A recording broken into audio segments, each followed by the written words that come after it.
विद्यार्थ्यांनो नमस्कार. 7th standard मॅथ्समधील आपण स्टार्ट करतो आहे 15th chapter and that is a statistics. Okay, last chapter आहे स्टॅटिस्टिक्स, पण अतिशय महत्त्वाचा, कारण पुढच्या प्रत्येक वर्गामध्ये तुम्हाला स्टॅटिस्टिक्स हा शब्द हा चॅप्टर तुम्हाला येणारच आहे. त्याची सुरुवात आपण यावर्षी करतो आहे. बघा, स्टॅट्समध्ये पहिला भाग तुम्हाला शिकायचा आहे तो म्हणजे ॲव्हरेज. ठीक आहे, त्या अगोदर स्टॅटिस्टिक्स म्हणजे काय हे मी तुम्हाला सांगणार आहे. बघा, स्टॅटिस्टिक्स म्हणजे काय असतं माहिती आहे की आपण बरेच अशी माहिती एकत्र करतो, म्हणजे बऱ्याच गोष्टींची माहिती एकत्र करून एक आपण माहितीचं एक संकलन करतो, त्याला बोलतो आपण स्टॅटिस्टिक्स. म्हणजे उदाहरणार्थ मी आपल्या वर्गामध्ये आलो आणि सगळ्या मुलांची उंची मोजायला सुरुवात केली. मग ती उंची सपोज 140 सेंटीमीटर, कुणाची उंची 139 सेंटीमीटर, 138, अशा सगळ्या 43 मुलांची जर हाईट मी मोजली तर ती सगळी माहिती मी एकत्र करेल ना, त्या सगळ्या माहितीला मी बोलणार आहे data collection.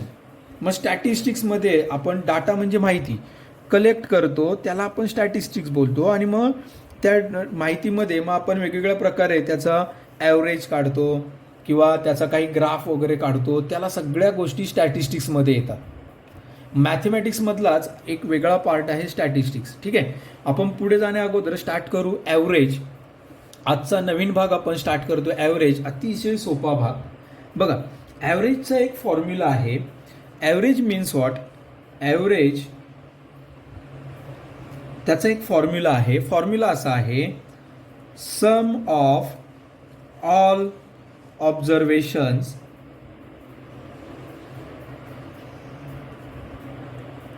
Upon total number of observations. म्हणजे काय? तर मराठीमध्ये साध्या शब्दात बोलायचं तर सर्व संख्यांची बेरीज अपॉन जेवढ्या काही संख्या असतील त्या संख्यांनी त्याला डिवाइड करायचं, त्याला बोलायचं ॲव्हरेज. ॲव्हरेजला दुसरा सुद्धा शब्द आहे मीन, पण तो तुम्ही पुढच्या वर्गांमध्ये गेल्यानंतर तुम्ही शिकणार आहात. मीन ॲव्हरेज म्हणजे काय. मराठीमध्ये या ॲव्हरेजला बोलतात सरासरी. ठीक आहे, आता आपण फक्त महत्त्वाचा शब्द लक्षात ठेवणार आहोत, तो म्हणजे ॲव्हरेज. ॲव्हरेज म्हणजे काय आता ते मी तुम्हाला सांगतो. बघा, सपोज एक एक्झाम्पल आपण घेऊ. बघा, the following table shows how many minutes Asmita tooks to cycle to the school. म्हणजे या टेबलमध्ये काय दिलं माहिती आहे की अस्मिता रोज सायकलने शाळेमध्ये जाते, पण शाळेमध्ये जाताना तिला रोज किती वेळ लागतोय ना, तो या टेबलमध्ये दिला आहे.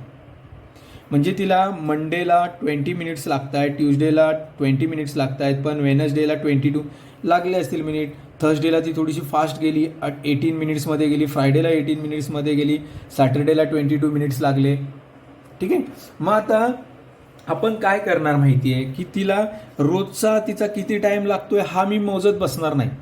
मी काय करणार, एक जस्ट मीन शोधणार. म्हणजे मग असा एखादी संख्या शोधणार की तिला एक ॲव्हरेज किती वेळ लागतो असा मी विचार करणार, सरासरी किती वेळ लागतो. मग त्यासाठी मला काय करावं लागतं, तर सर्व संख्यांची बेरीज करून जेवढ्या काही संख्या आहेत त्याने डिवाइड करावं लागतं. उदाहरणार्थ बघा, एक सोपं मी उदाहरण घेतो. सपोज 5 4 1 2 3 अशा काही संख्या मी घेतल्या आणि तुम्हाला सांगितलं की 5 4 1 2 3चा ॲव्हरेज शोधा. तर आपण काय करायचं, average means sum of all the numbers, म्हणजे सर्व संख्यांची बेरीज. 5 + 4 + 1 + 2 + 3 अपॉन जेवढ्या काही संख्या दिल्या आहेत ना, म्हणजे किती संख्या आहेत बघा, 1 2 3 4 5, तेवढ्या संख्यांनी त्याला डिवाइड करायचं, याला बोलायचं ॲव्हरेज. मग आता या सगळ्या संख्यांची मी बेरीज केली तर काय होईल बघा, 5 + 4 दॅट इज 9 10 10 + 2 12 + 3 15 15 अपॉन 5. 5ने त्याला डिवाइड करावं लागेल. 5 3 = 15, म्हणजेच ॲव्हरेज आला 3. मग सेम वेने आपण हे गणित सोडवणार आहोत. कसं बघा, परत एकदा नीट बघा, तुम्हाला फॉर्म्युला सगळ्यांच्या लक्षात आला आहे. Sum of all observations upon total number of observations.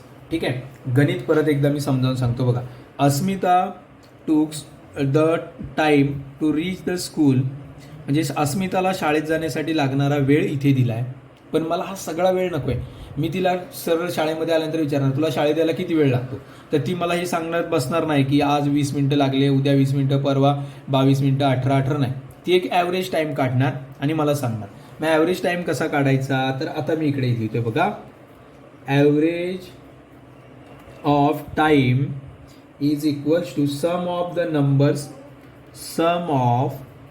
समचा अर्थ बेरीज, sum of all the time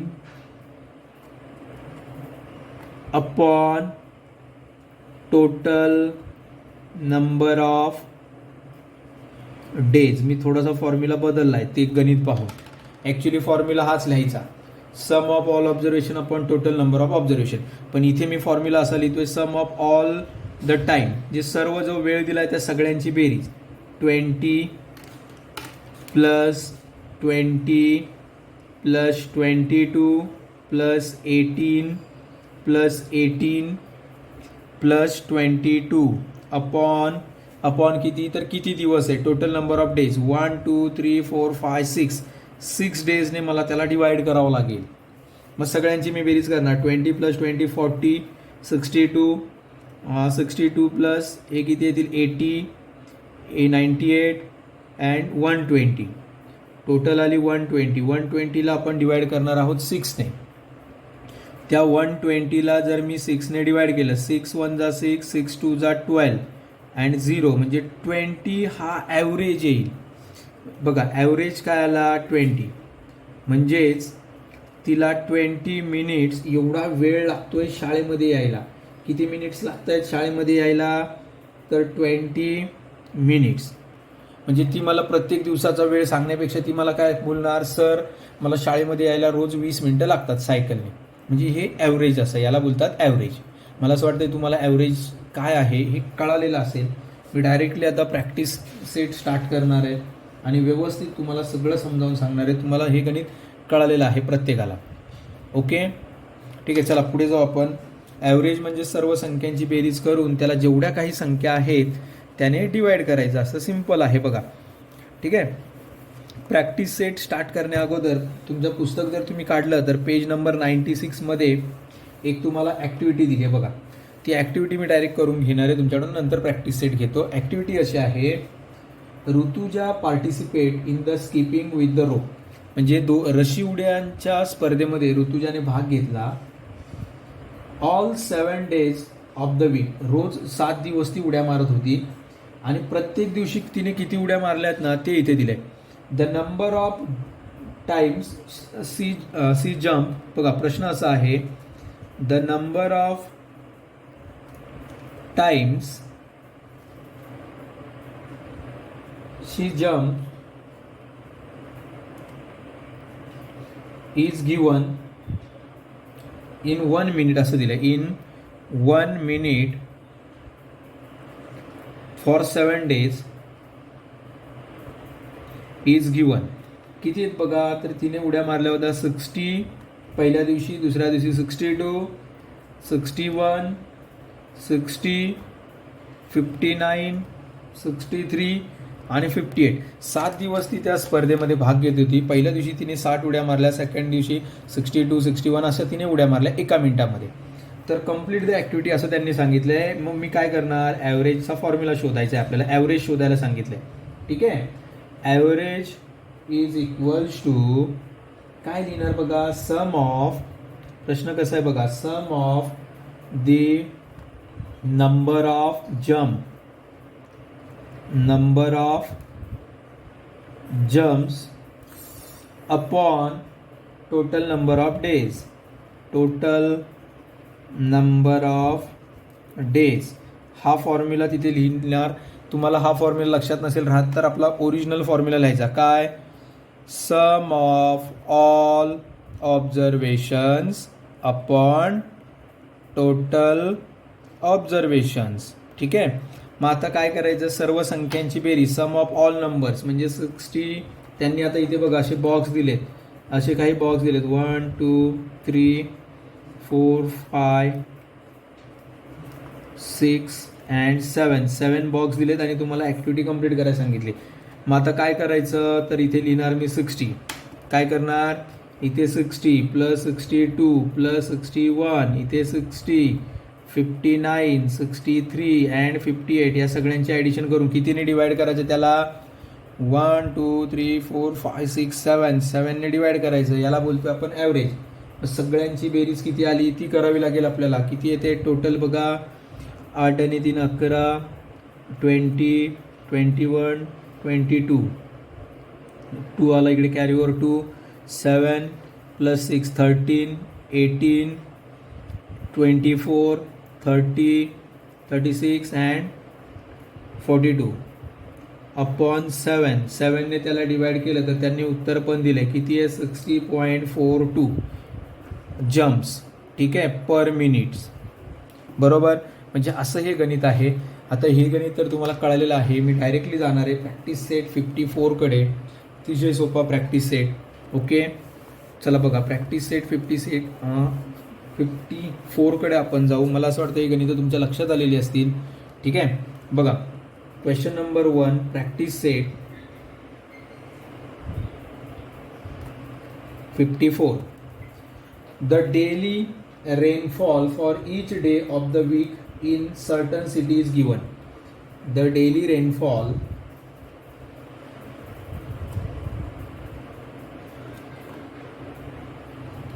of certain cities is given.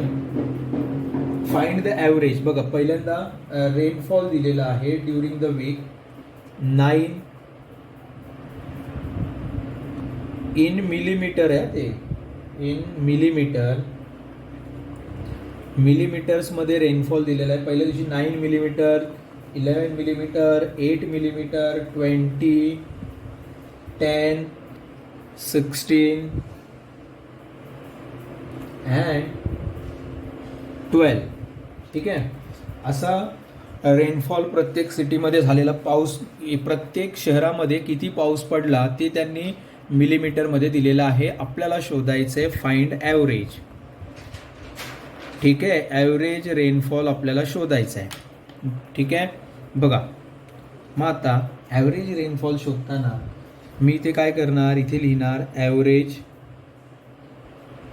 Is equals to sum of all observations upon total number of observations. बरोबर. मग सम of all observation म्हणजे काय, सर्व संख्यांची बेरीज. म्हणजे 9 + 11 + 8 + 20 + 10 + 16 + 12 अपॉन 1 2 3 4 5 6 7. 7ने डिवाइड करावं लागेल. मग आता मला सगळ्यांची टोटल करावी लागेल. बघा काय येईल सगळ्यांची टोटल, 9 + 11 20, 28, 48, 58 प्लस हे 16 + 12, 58 + 16 + 12 किती येते बघा इकडे 86. ठीक आहे, 86ला आपल्याला डिवाइड करावं लागेल 7ने. मग 7ने डिवाइड करा त्या 86ला. बरोबर, ॲडिशन बरोबर आली का परत एकदा चेक करायचं. 20, 28 हे 48, 58 + 16 + 12, 8 आणि 2 10 आणि 16. चला 86ला 7ने डिवाइड करायचं आहे. 7 × 1 = 7, इकडे 1 राहिला. 7 × 2 = 14, इथे 2 राहिला, 0 घेतला. परत 7 × 2 = 14. ठीक आहे, खाली किती राहिले बघा 6. 7 × 8 = 56. तुम्ही अर्ध जरी 2 पॉईंटपर्यंत जरी सोडवलं तरी चालेल. 12.28 मिलीमीटर. ठीक आहे, हा असेल त्याचा ॲव्हरेज. म्हणजे असं तुम्हाला गणित सोडवता आलं पाहिजे. मग मी शेवटी उत्तर लिहिणार daily rainfall during the week. बघा therefore daily rainfall during the week is equals to 12.28 millimetres. Okay, म्हणजे असं तुम्हाला हे गणित कळालं असेल असं मला वाटतं आहे. अपेक्षा मी तुमच्याकडून करतो आहे. आणि पुढे राहिलेली गणितं आपण उद्या घेणार आहोत. फक्त तुम्हाला फॉर्म्युला लक्षात ठेवायचा आहे. ठीक आहे, एक गणित मी तुम्हाला होमवर्कला सुद्धा देणार आहे. ते एक गणित तुम्ही होमवर्कला शोधायचं. 1 किंवा 2 गणितं होमवर्कला देतो आहे. चला बघा, होमवर्कचं क्वेश्चन असं आहे काही संख्या मी इथे तुम्हाला देतो आहे 900, 200, 500, 600, 700 याचा ॲव्हरेज शोधायचा आहे. ठीक आहे. अजून एक क्वेश्चन देतो आहे 4.5, 3.5, 6.2, 2.8, 2.0 याचा सुद्धा मला ॲव्हरेज शोधून दाखवायचा आहे. ठीक आहे. हे गणित होमवर्कला देतो आहे आणि आता आपण स्टॉप करू. थँक्यू.